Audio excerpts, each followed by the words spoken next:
How many of you are prepared for an incident like this? Get my new book, Sheep No More, The Art of Awareness and Attack Survival, and I will teach you to think like an attacker so you can truly defend yourself. Don't just react, act. Available for pre-order now on Amazon and Barnes & Noble. Sheep No More. Get it.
My name is Jonathan Gillum.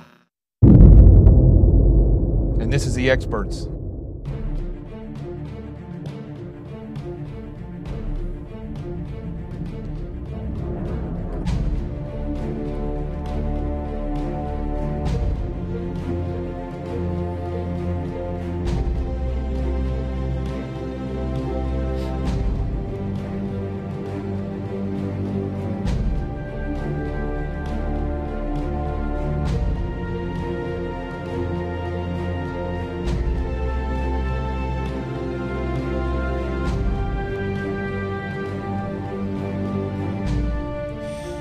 This is Jonathan Gillum, and this is The Experts on Facebook Live, Twitter, and sort of on YouTube. They like to censor. Let's see how many people got over there. 7. As compared to the millions watching on everything else. So listen, we're going to talk a little bit today about, it seems as though you can joke all you want about anybody, even Mike Pence. If you say something about in a threatening way towards these people, or even in a joking way, you get in trouble, which in a lot of cases you should. But it's interesting how I don't think it really matters what you say about President Trump.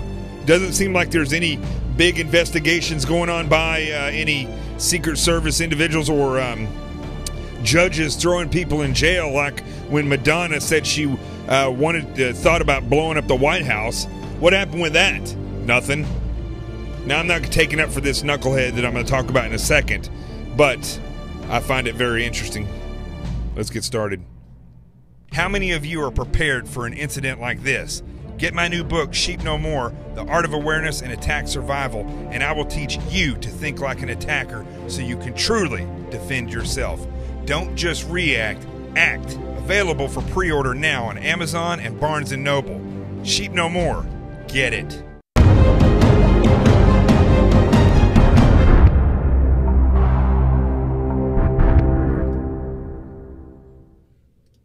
All right. I know you guys are getting sick of that trailer, but listen, I'll make another one. I just this is one of the ways I can get it out there and get it advertised. And so real quick, you see right here, gofund.me/The Experts Roadshow. Amazon has this very interesting way, folks, of undercutting all the other companies. That's why a lot of people are mad about Amazon. But the fact is, they Barnes & Noble lowered the price of the book for a day or so, and then Amazon came and went way under that, and it was $10 and something a book. Now it's back up to $12 a book. If you pre-order it, and and I believe this is the way it goes, they will honor the price if it drops again. So make sure you're going out and get your book now, pre-order it. So as I explained on Newsmax today, and I've said it on here before, if the more people we get to buy this book and pre-order, the further up it's going to go on the bestseller list. We debuted at number 5 on the Amazon bestseller list. We were number 1 in 3 categories. Those have dropped quite a bit just because of the nature of, a lot of the people that know me immediately buy, and then the people that are learning about me will buy later on. But let's keep the word of mouth going. So, and explain to people, this isn't just a sales technique. This is the reality of this, is that this book is about awareness. It's about empowering. It's not, listen, I'm not an educated scholar in literature. It was my best attempt at writing a book and giving you the knowledge that I have about gaining awareness and empowering yourself. And I think, no matter what area it is in your life where you begin to have an empowered feeling, it's going to have an impact on the rest of your life. That's what I'm hoping for with this book. And so that's why it's important for you to go out and order that now. But with the GoFundMe thing down there, still right now we pre-ordered 50 books to give to the first 50 people after September 1st that donated $50 or more. So if you donate $50 to the GoFundMe page, you're going to get an autographed book. Excuse me. And so make sure that you go do that soon. That way we get your name on a list, and then when we get the books, I'll autograph them, and then we'll get them out there. We're going to get your addresses later on, so don't worry. We're keeping a database of all the names. This isn't a scam. I need to revisit this whole thing and go back. I have a way of emailing people through GoFundMe back to the point where when I first started about the coins, I still owe people these coins, and I got to get addresses so that I can resend those out. Everything got buried when I host one of these radio shows like Sean Hannity's radio show. I get hundreds of emails, and your addresses get buried in there. I forget who was where and so on and so forth. It's not easy searching for people's names in like on Facebook and stuff in those emails. So anyway, enough about that. But the GoFundMe page right there, gofund.me/The Experts Roadshow. Last night we had incredible numbers. Incredible numbers. Hopefully they'll climb again tonight. And I'm not sure what we have on Twitter. Let's see here. Good numbers on Twitter as well tonight. So I want to talk about for a little bit here about these threats that have been going on for a while against Trump, some Republicans, and but especially President Trump and the White House in general now that he's in it. We had Madonna talk about how she thinks often about blowing up the White House, kind of insinuating that would be a good idea. We had Johnny Depp saying that the president should be killed.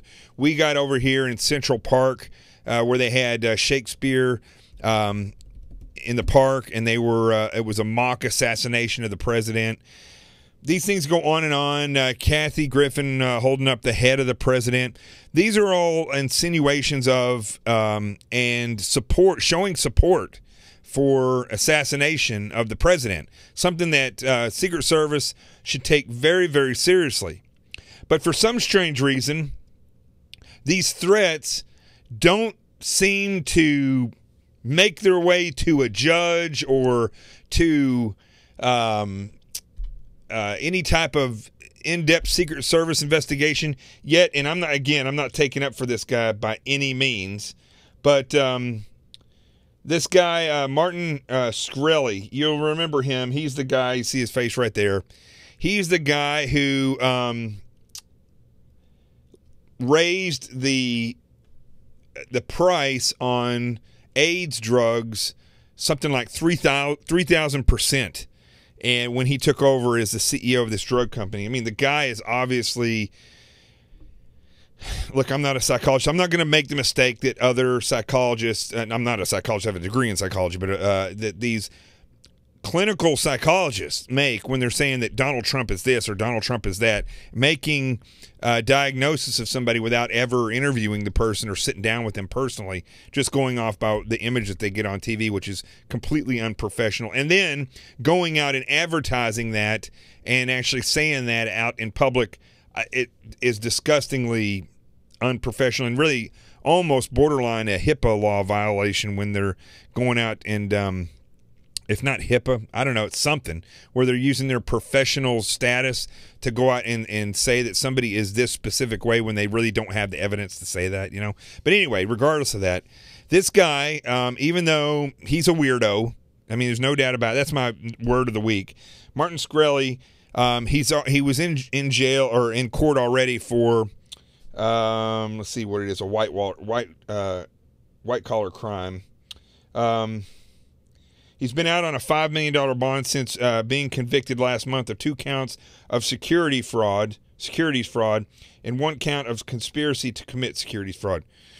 He's going to be in jail for a while, potentially up to 20 years. Yeah, drugs will do that to you. I have a feeling behind him there's going to be some drug use or abuse somewhere. But anyway, this guy goes out, and I don't know where he did it at. Let's see here. He got in hot water earlier this month when he made a series of posts suggesting he planned to clone Hillary Clinton, the former Secretary of State, blah, blah, blah. He wrote, quote, this is on his Facebook page, on HRC's book tour, try and grab a hair from her, Shkreli wrote. I must confirm the sequence I have. He's talking about her DNA. We'll pay $5,000 per hair obtained from Hillary Clinton. And the judge in this case, Judge Kiyo, I don't know if I'm saying that right, Matsumoto, declared Shkreli a danger to society and ordered him to jail. I'm shocked by this because they said it was a bad attempt at humor. I don't understand. This stuff has gotten completely out of control. A Madonna can go up and say that the White House should be blown up, or Johnny Depp can actually say that the president should be killed, yet nothing happens again. This guy just jokingly or not, maybe he's weird in his mind, but said that he would pay $5,000 for 1 strand of her hair, and that's a jailable offense now. He didn't cause any. I didn't hear about any mass hysteria at the Hillary Clinton book signing where people were grabbing at her hair. I didn't hear one report of that, so I don't know how this has gotten to be this to a point where one of these judges can throw somebody in jail for posting something. I mean, now if he said, everybody get together tomorrow, we're going to go out and try to assassinate this person, and the cops rolled up to investigate to see whether or not it was whether or not he was just joking around or not, and the guy had guns, or it looked like he was, they had a warrant to go in his house and he was preparing to do this. I mean, yeah, put the guy in jail. This guy wrote a post on his Facebook page saying that he wanted to confirm Hillary Clinton's DNA so he could clone her, and he would pay $5,000 for a strand of hair. No, first off, that's not a life threat. Secondly, I don't think anybody would take that seriously, and I don't see where the legal threshold is that this guy needs to go to jail for that. I don't know. Again, I'm not taking up for this guy. I was blasting him in social media when he did that with the AIDS drugs. I think that is disgusting what he did, and it just shows that a lot of, there are people in business like this that are, I can't tell if he's narcissistic or psychopathic. I don't know. Again, I've interviewed the guy. I can't make that decision, but he obviously has some type of lack of empathy for people when he's raising drug prices that high and then going out and doing something like this. But I don't see this as a jailable offense. When Madonna stands in front of thousands of people just down the road from the White House and talks about blowing it up, that, to me, is something that she should have been pulled off the stage, and she should have been jailed and investigated at that point. Johnny Depp, I don't know where he did that speech. I think it was outside of the country. He should have been jailed as soon as he came back in. An investigation should have been done with him. Also, which is very interesting to me because I've said publicly that I think Mike Pence is a snake in the grass, and I think he is just another one of these Republican establishment elitists that and talking to Michael Reagan today when I interviewed him with Bill Tucker on Newsmax at 5 o'clock today. I asked him, I said, point blank, you got Bernie Sanders, you got all these different people. His father, Ronald Reagan, fought the Cold War against the communist Russians. And I asked him, I said, how would your father be dealing with what Trump is dealing with, where he's sitting down at a table with communists now who are part of our government? And he said that when he was talking to his sister one day, she said that the only difference between conservatives and liberals, Democrats or Republicans, when it comes to communists, is that it'll only take the Republicans. He's talking about the elitists and the government establishment. It will only take them about a week longer to fold to communism than it will the Democratic Party. Now, that was said a long time ago, and that should alarm you if somebody who is that close to Ronald Reagan said that. That is that's pretty profound. So, Mike Pence, who I don't trust and is too squeaky clean for, that squeaky clean of an individual only exists in cartoon characters and in the movies. Okay, so as Ted Cruz recently showed us, nobody is that squeaky clean. So some guy goes out and from the National Guard, it seems. Let me pull this story up here. It appears this guy was at some rally.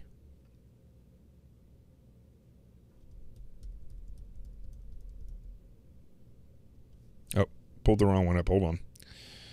Doop. Hold on one second here.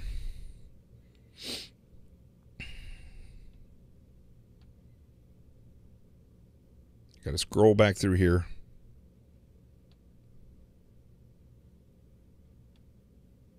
Okay, yeah.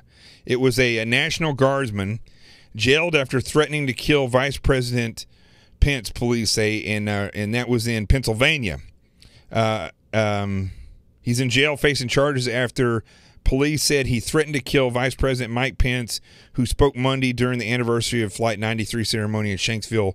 And evidently he said multiple times, hey, let's get some people together and go kill Mike Pence. Okay. Serious thing. Should be investigated. The guy should be put in jail until he's cleared. We have to take these types of threats very seriously. I know it's innocent until proven guilty, but when it's an imminent threat, the guy should be arrested and should be put in jail and held until they clear him of either just being crazy, in which case he should go to a mental hospital, or in the case of it was a joke, a bad joke, and then charge him with whatever. So this is good. But I find it ironic, again, Mike Pence is just another one of these establishment people. He plays, according to my sources, fastball with what they call in Washington, D.C., the Chamber of Commerce, which would be China, Saudi Arabia, and the EU. And that's where these people that are in the Republican and the Democratic establishments take their marching orders. If this is true, and this comes from somebody that was firsthand in the White House and recently fired, won't go into detail of who it is, but according to this individual, Mike Pence, General Mattis, and the rest of them are just as dirty as Hillary Clinton or Paul Ryan or any of these people. And you notice that they take their threats much more seriously, but when President Trump gets threatened, it's like, oh, well. I find that very, very odd. I find it very disturbing. And I challenge you, go back and look. Has anybody been charged with threatening the president? I don't know, maybe I've missed one or two stories, but out of all these celebrities that have said that he should be dead or assassinated or alluded to these things, anchors on television, what about the girl on CNN, on ESPN, saying yesterday he's a white supremacist and everybody that follows him is white supremacist? Is that not inciting some type of potential violence against the president if you say that? I mean, according to this judge who sentenced Martin Shkreli to jail for saying that he would pay $5,000 for a strand of Hillary Clinton's hair and deemed him a threat to himself and to society, if he's that big of a threat, what about people who spread lies and say that President Trump is a white supremacist trying to incite people to go after him? What about people who say they want to blow up the White House like Madonna? What about that? What about people who say that the president should be assassinated like Johnny Depp and other people in the media that have said that, and in Hollywood that have said that? What about that? Why isn't that being taken much more seriously? Why isn't that when somebody says that about the president versus this guy who said this about Mike Pence, that guy's in jail, these people who say it about President Trump, nothing happens? I have my suspicions that once again we're looking at the whatever you want to call it, the deep state, the dark state, I call it communist, and the subversive movement that's in all aspects of the government in Washington, D.C.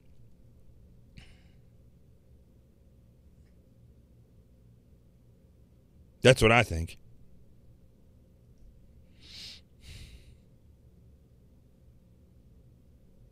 So, I don't know. These types of things, look, again, slow news day overall.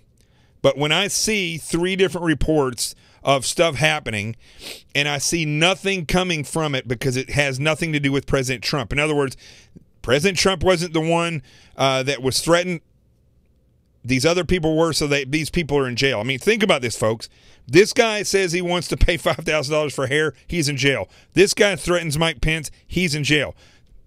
You turn around, these people threaten president or the White House while President Trump is in it. Nothing happens. It's very, very strange. I don't know if strange is the right word. It's predictable, actually. Now, listen, let's go to the A block, and I want to carry on with this, and I want to talk about a little bit about what I said today on Newsmax. I was hoping that Media Matters would pick this up. I don't guess they will. I'm getting pretty good at guessing what they will pick up and what they won't. Let's go to the A block. How many of you are prepared for an incident like this? Get my new book, Sheep No More, The Art of Awareness and Attack Survival, and I will teach you to think like an attacker so you can truly defend yourself. Don't just react, act. Available for pre-order now on Amazon and Barnes & Noble. Sheep No More. Get it.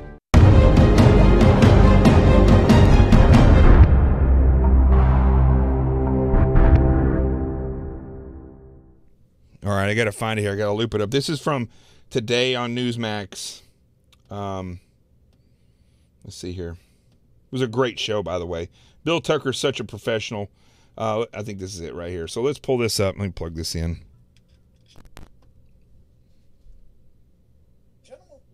who you have been critical of on a couple of occasions, has No, Bill does not have Parkinson's disease. That must be the way it downloaded.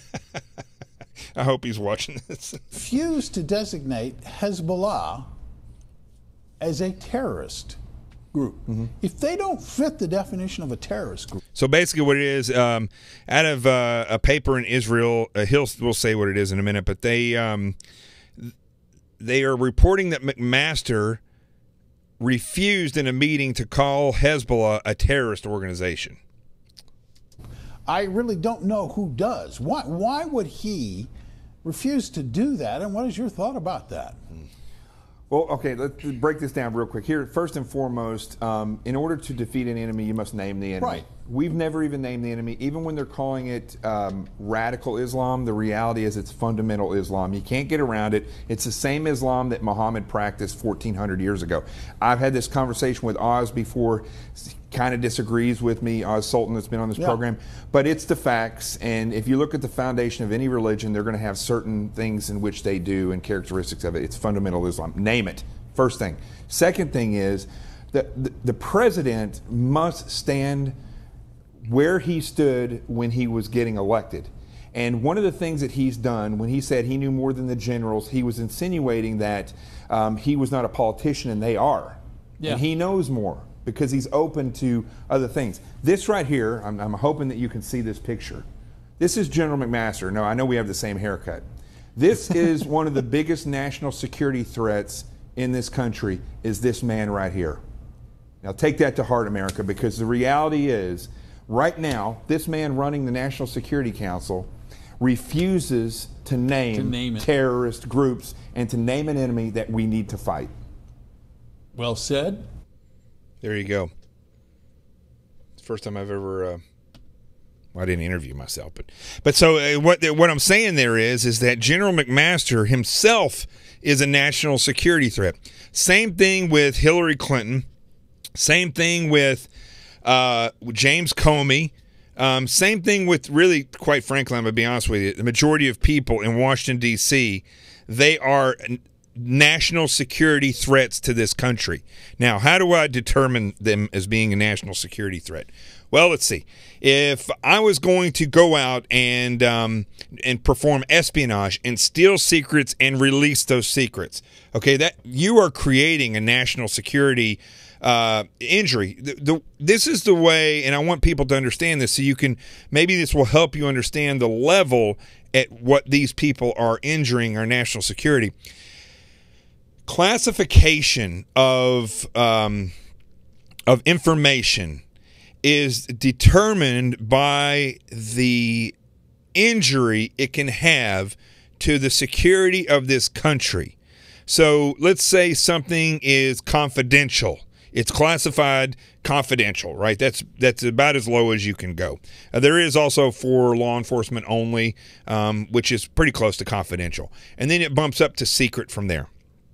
So when something is confidential, it's something that doesn't need to get out. But if it did, okay, we can live with it. It's we'll just it gives people a heads up, basically, if they find out this information, or just maybe information that we don't necessarily need to let other people know because it's an ongoing investigation. Maybe it'll turn out to be nothing, so we classify it as confidential or secret.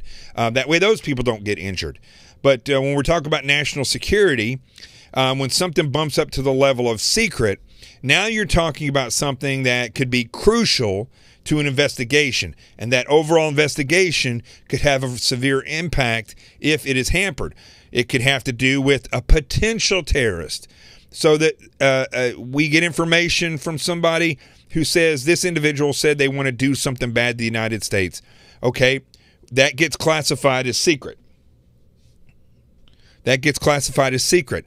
So now all the information that comes into that case is looked upon as, if it is divulged and this person finds out, it can potentially affect our ability to investigate and then they could carry out the attack before maybe they start to figure out who the source is that's giving us this information, and maybe they just disappear, so we lose all contact with those people that we're investigating.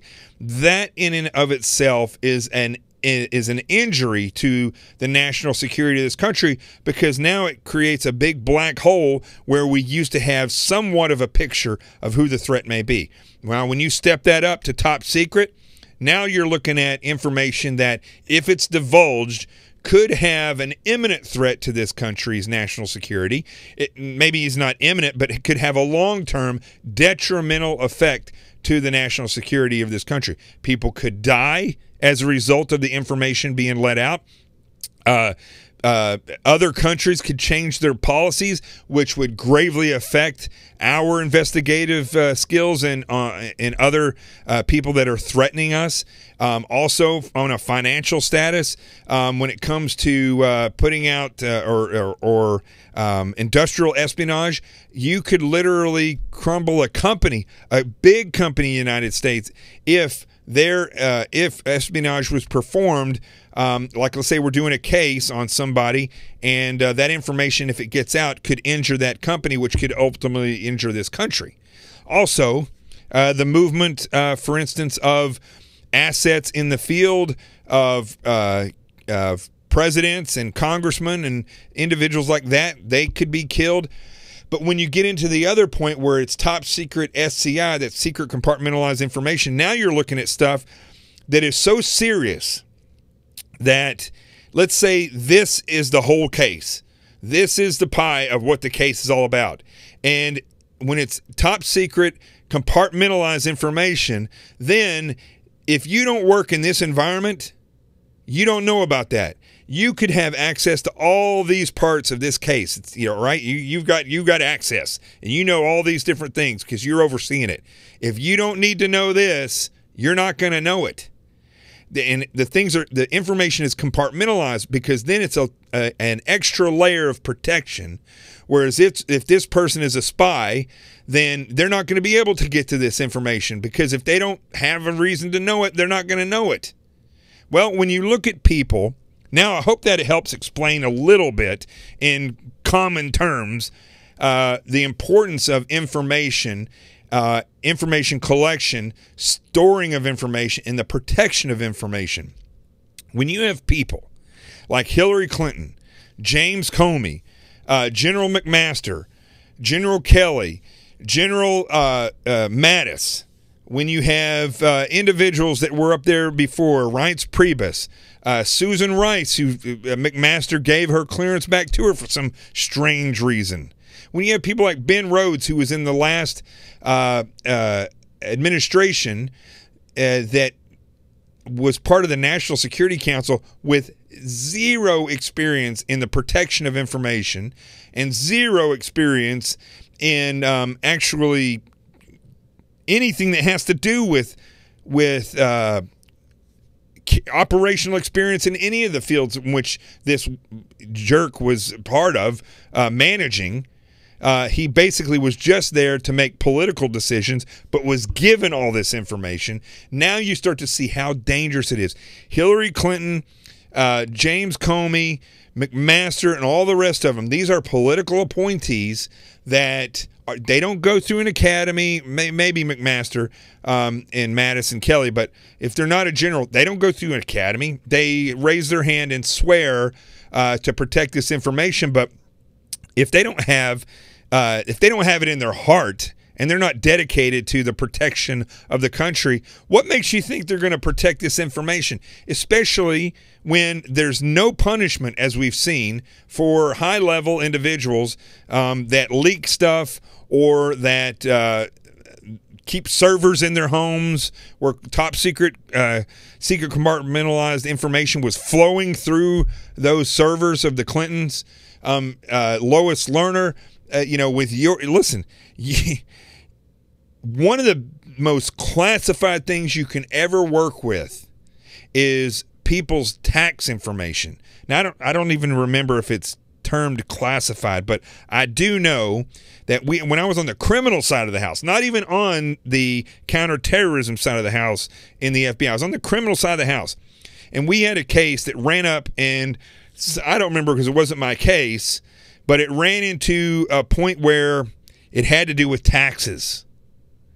And they had somebody from the IRS come down and brief our squad. And they said the only person, now they're talking to FBI agents who are given authority that it's narrow but broad at the same time. FBI agents, we can carry our gun anywhere. We investigate all these big crimes. We protect the country.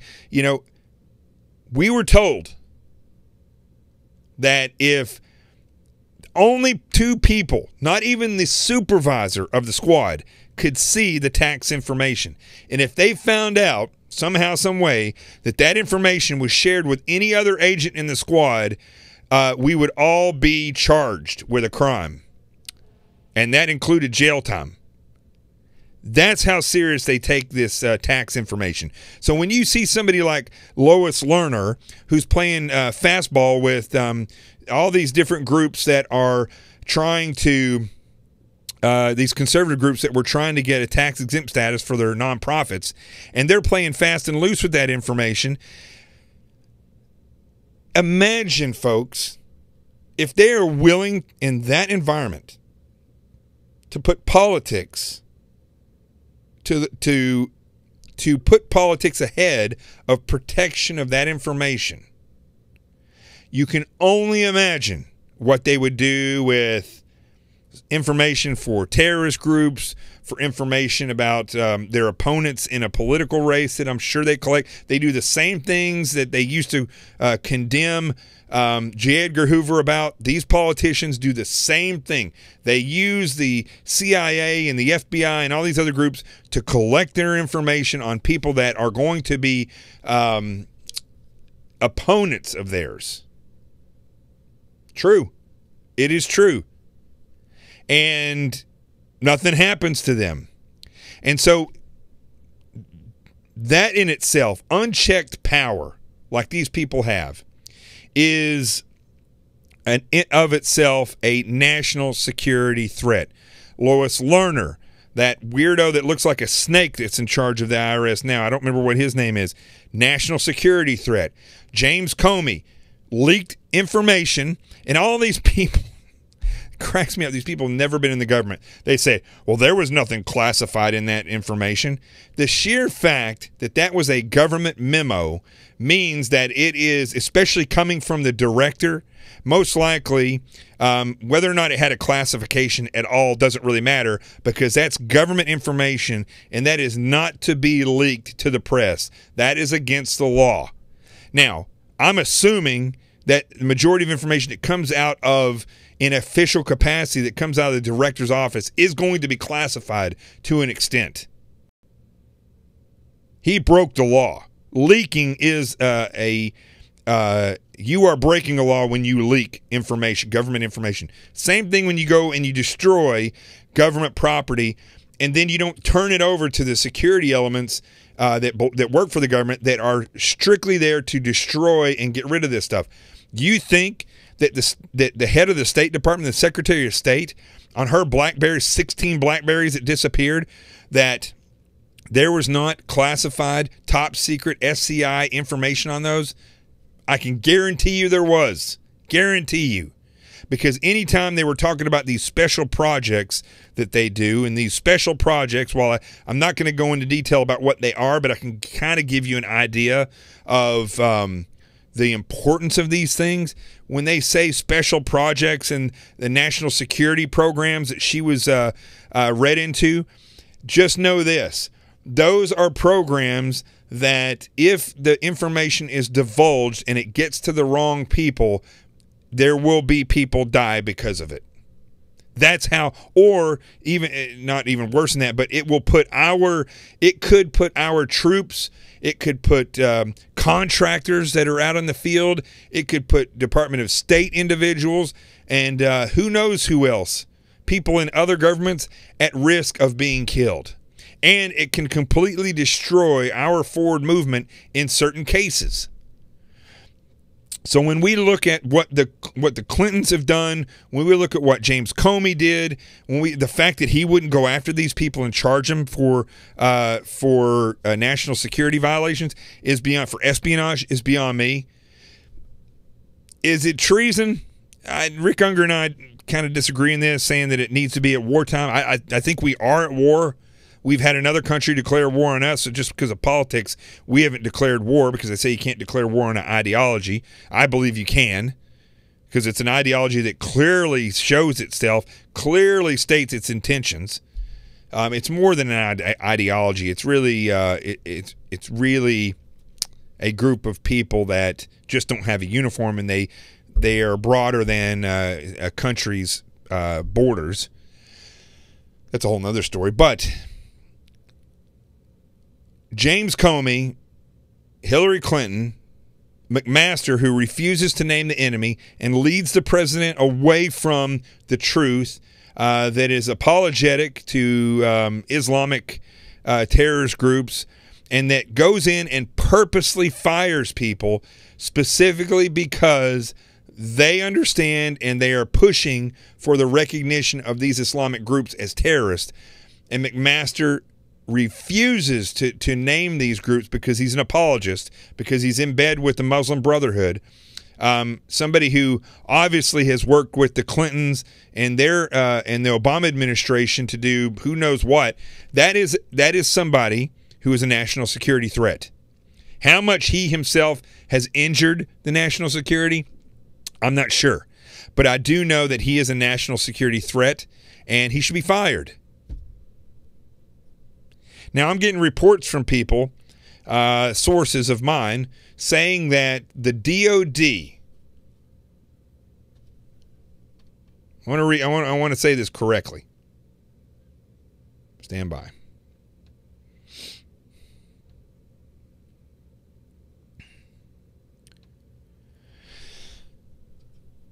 Some individuals in the Pentagon, this just comes yesterday from sources that I have, said that it's worse than the Obama administration in the Pentagon right now. And this individual that I talked to said they regret supporting President Trump.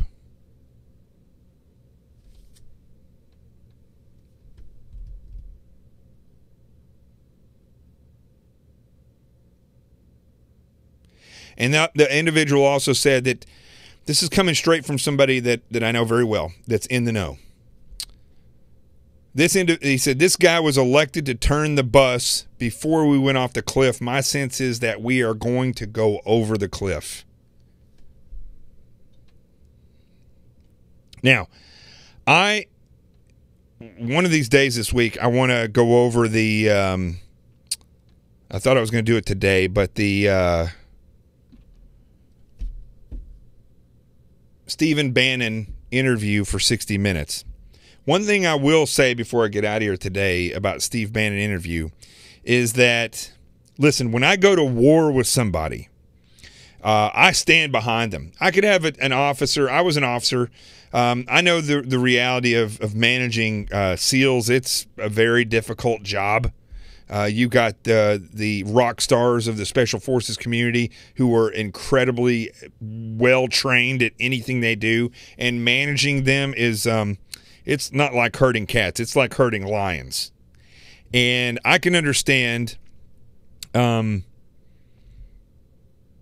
difficulties of that. And when somebody in the Special Forces community says, listen, when you choose to stand behind somebody, you must stand behind them. If they make mistakes and then they come back, you stay with them.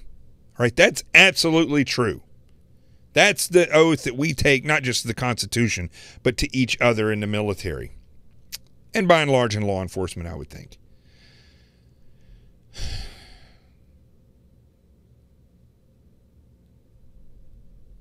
But when it comes to a politician, this is where I disagree greatly with Bannon. I am not... Look, if somebody says, this is my parameters, this is what I'm running for, This is what I am going to work towards. There's no promises in politics. There's no promise. They can make campaign promises all they want. There are no promises. There are hope. There's hope. There's hopefuls, or there's things that you hope for in politics. And when you run, I would rather hear somebody say, "This is where I'm going to put my effort. I'm going to try my hardest to change this. This is what I'm going to focus on." But promises, unless you go and you change the entire government, you're not going to change anything completely right now in politics. There's a grind that has to go forward. But here's where I disagree with Bannon. Bannon says when he gets behind somebody, just like I was talking about in Special Forces, I'm behind them. I'm going to stay behind them. If they make a wrong call, and we even sometimes in battle, you make the wrong call, you say go left, and you go left, and you run straight into the enemy because based on the information that you had at the time, that was what you thought was the best call. I'll still stand behind the officer or the chief or whoever makes that call, because we're going to go back, we're going to hot wash this, and we're going to go over it, and we're going to find the next time we're going to come up with a better way of collecting information so we'll know not to go left. But when it comes to politics, I will put 100% behind somebody like I did President Trump. But when you get into office, I'm going to hold you to the task. And if you start to wither, and if you start to move from one point to the other, further than some deal making, further than realistically understanding that you're not going to get everything done, I understand that. But what I'm seeing now with what's going on in Washington, D.C. and in and around the White House is this guy's surrounded. President Trump is surrounded and has surrounded himself with Washington, D.C. insiders. When he said he chose Reince Priebus, one of the things I was hoping that he would do, because I was bashing Reince Priebus prior to him getting elected, because I didn't like the way the Republicans were treating President Trump. When he chose Reince Priebus and put Stephen Bannon where he did, I thought, you know what? This is good. He's got Bannon there and Priebus here. And Priebus can, if he's dedicated to President Trump, which at that point you think he would have been, he can really focus on doing what the president's doing now, which is finding that fine line between these communists and globalists in Washington, D.C. to get stuff done. Because I'm sure Reince Priebus knows it well. He's one of them. He didn't do that. Reince Priebus didn't do that. What happened was they didn't fire people from the White House that worked for Obama. Okay, I found that very odd. What happened next? He put somebody like McMaster in the White House, who is a supporter of the Muslim Brotherhood and a Muslim apologist, and who fires people which a general should never do. If somebody disagrees with you, you should investigate why does this person who I brought on as a subject matter expert and they disagree with me, why are they disagreeing with me? What am I getting wrong? And especially if it's multiple people. Not McMaster, he just fires them. He only wants people there that are apologists and supporters of the Muslim Brotherhood and that are globalists and Washington, D.C. insiders. That's who President Trump put into place. How many people have tweeted, fire McMaster? No, doesn't fire McMaster. You have his son-in-law, Jared.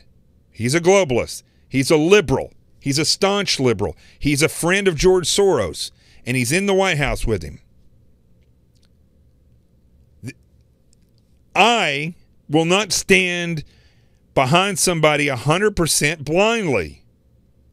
Now, I'm not departing from President Trump, but based on the things that I'm hearing from people, there's some real problems in Washington, D.C., in the White House. And I would suggest that everybody keeps a close watch on what's going on, because as of right now, you elected President Trump based on certain things that he said he was going to do. He's done a lot of stuff. But all the people that were there with him, that were of the mindset that it took to get him there. Did we just lose my feed on Twitter? They are all gone. Every single one of them.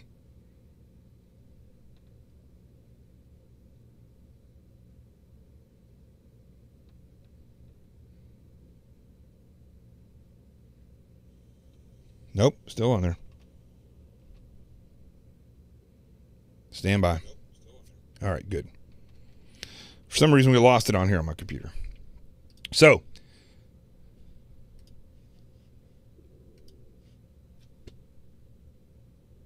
we lost it on here. There it is. Okay. So, as you can see, I've been talking about these national security threats. Why am I linking Trump in all this? Because, folks,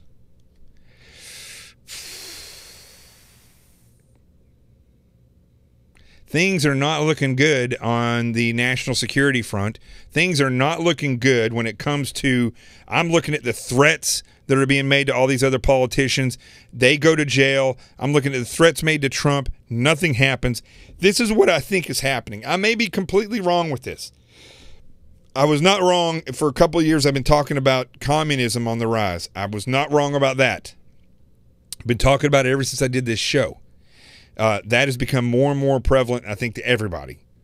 I don't talk about stuff that I don't know. But when I see certain things that are so crystal clear, in this case, I think what is happening, the president got himself in the office and was immediately inundated by Washington, D.C. insiders, globalists, his son or his son-in-law, his daughter, to the point where he has lost focus on a lot of the things that he was originally supposed to go there for, and his focus has now become compromise. And that worries me. That worries me because if he is this great deal maker and he's up there and he's working this system and he compromises a little here and a little there, I get that. I get it, right? It's fine. It's going to happen. But my worry is that he's going to get up there and Chuck Schumer's and Nancy Pelosi's and Paul Ryan's are going to start to be his buddy, and they're going to, it reminds me of when I got my trident pinned on my chest. I was the only guy that day got my trident. The whole team was there. Just one of those weird flukes when the whole team was there. And so I go up there, and the CO, that time it was Captain Winters. He then became Commander Winters.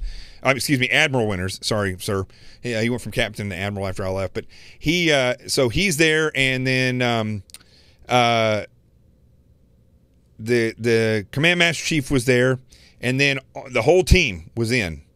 And so they take me out back. The CEO, Captain Winters, pins a trident on my chest, but he only puts I should go get this thing and show it to you. He only puts one of the frogs, one of these things.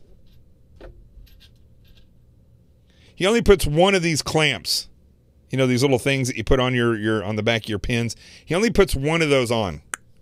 He leaves the other two off, mysteriously. And then he's standing there with the command master chief, and the whole team lines up, and I'm like, looking, I know what's coming.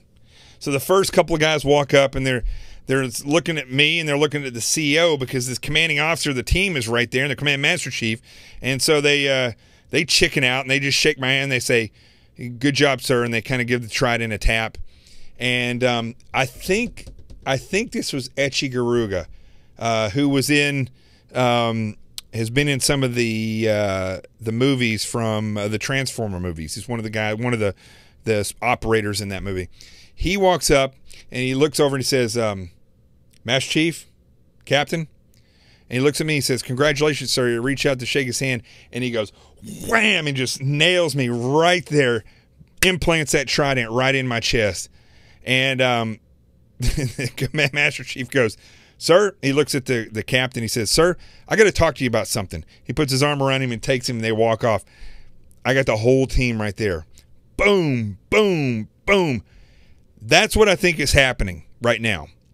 I think that the powers that be, General Kelly and these other people, these other generals, they've said to President Trump, sir, let me show you something. They put their arm around him and they've walked him away, while Jeff Sessions, General Mattis, all these other people that have been put into place, and then the people that were never removed are all going bam, bam, bam, and they're just drilling even further the globalist communist ideology. They're just drilling it further into Washington, D.C., which means they're drilling it further into our society. That's what I believe is happening.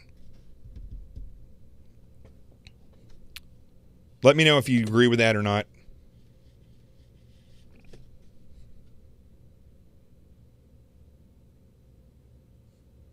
We'll see.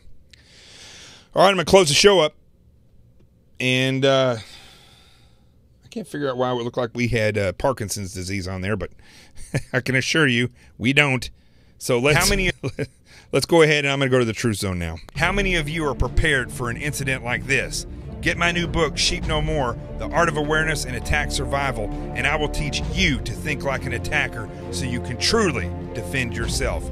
Don't just react, act. Available for pre-order now on Amazon and Barnes & Noble. Sheep No More. Get it.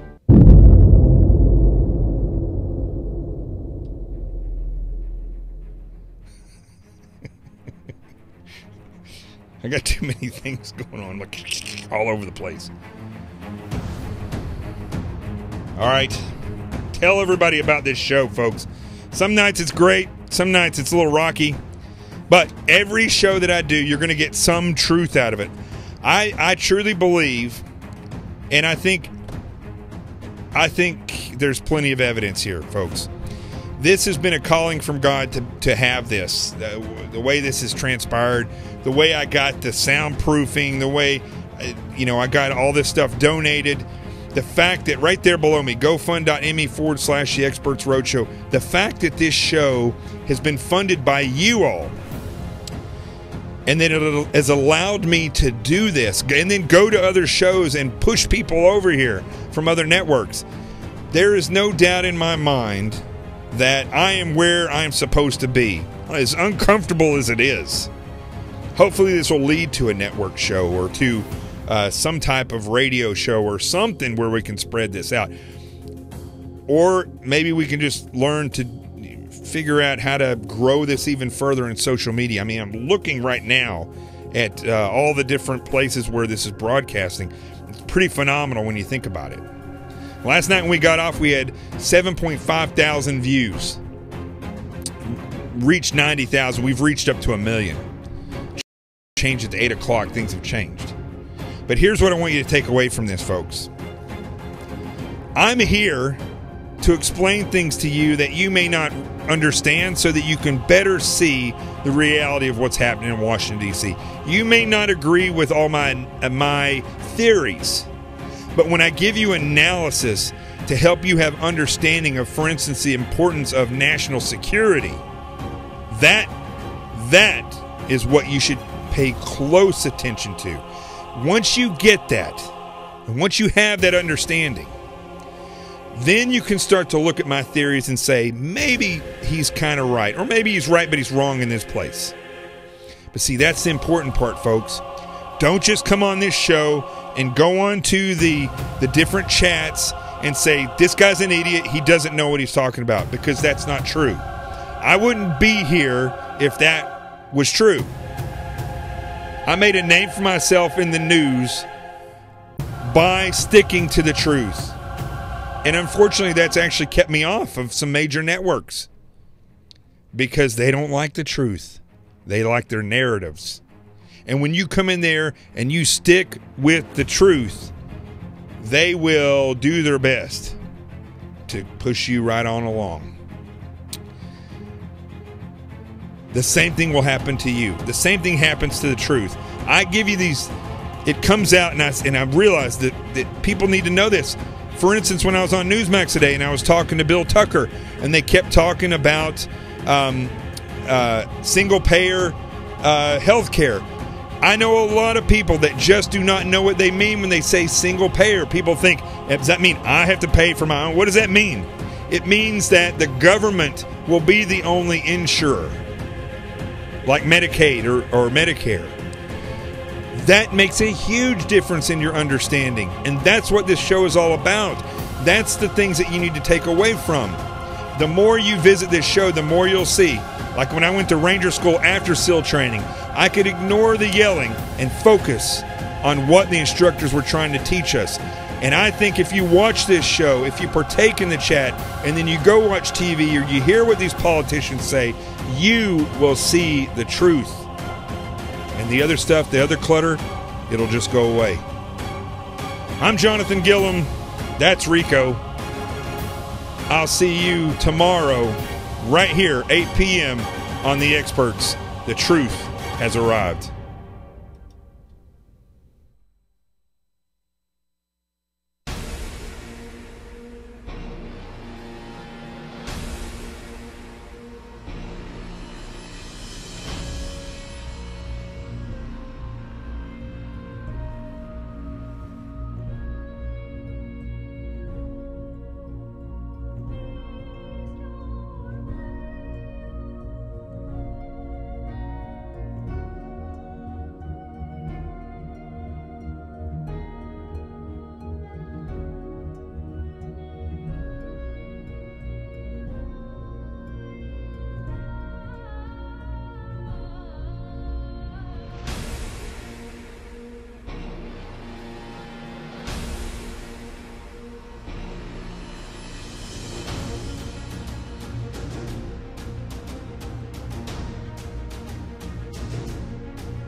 How many of you are prepared for an incident like this? Get my new book, Sheep No More, The Art of Awareness and Attack Survival, and I will teach you to think like an attacker so you can truly defend yourself. Don't just react, act. Available for pre-order now on Amazon and Barnes & Noble. Sheep No More. Get it.